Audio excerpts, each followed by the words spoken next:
Informasi tentang virus corona yang begitu berlimpah bisa jadi malah membingungkan.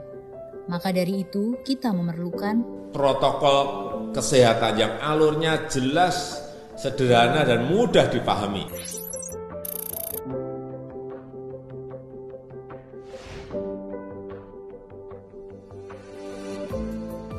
Siapa yang berpotensi terpapar virus corona? Orang yang memiliki riwayat perjalanan 14 hari yang lalu ke negara dengan transmisi lokal COVID-19 atau merasa pernah kontak dengan pasien terkonfirmasi positif COVID-19. Apa yang perlu dilakukan jika memenuhi dua kondisi tersebut? Bila Anda merasa sehat, maka dianjurkan untuk melakukan karantina diri di rumah selama 14 hari sambil memonitor kondisi tubuh.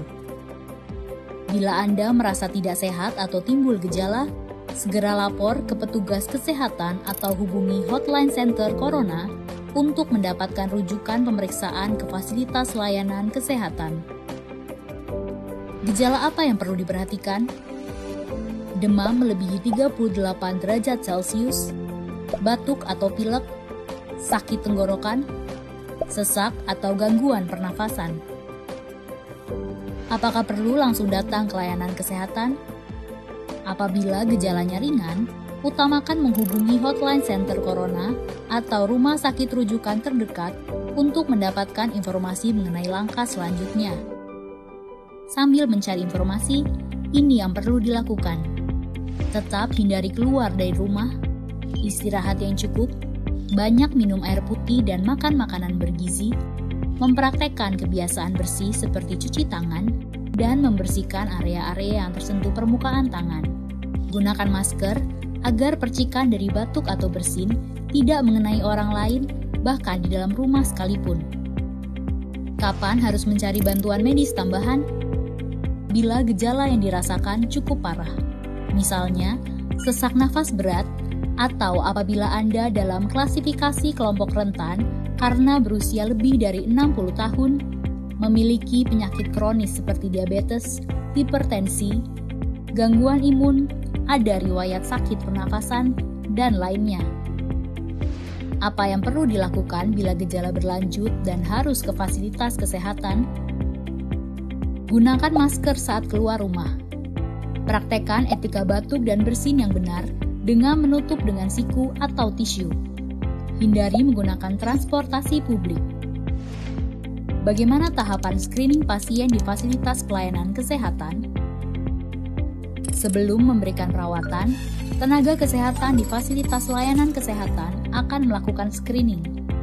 Jika tidak memenuhi kriteria pasien dalam pengawasan atau PDP COVID-19, maka akan dirawat inap atau rawat jalan, tergantung diagnosa dan keputusan dokter. Jika memenuhi kriteria pasien dalam pengawasan COVID-19, maka akan dirujuk ke salah satu rumah sakit rujukan, didampingi oleh tenaga kesehatan yang menggunakan alat pelindung diri atau APD.